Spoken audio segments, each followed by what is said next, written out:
இப்ப பார்த்தீங்கன்னாக்க, நான் எங்க வேணாலும் ஃபீல்டுக்கு போயிட்டு வரேன். எந்த நேரம் வேணாலும் போயிட்டு வரேன். எனக்கு எதுவுமே ஆகல. நல்லா இருக்கேன். சிவலிங்கம் சார். எனக்கு ம். வந்து பார்த்தீங்கன்னாக்க, வீசிங் ப்ராப்ளம்.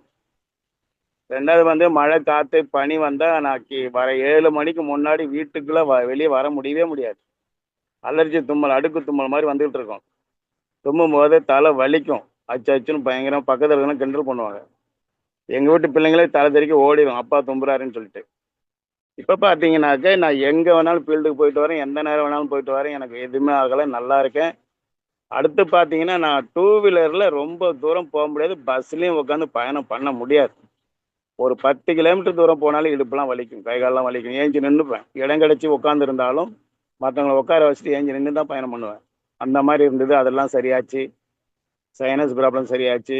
இத வச்சு நான் என்னுடைய நண்பர் ஒருத்தருக்கு குடுத்திருந்தேன். அவரு வந்து சைனஸுக்கு வந்து மூக்குக்கு ஸ்ப்ரே அடிப்பாங்கல்ல மேடம்.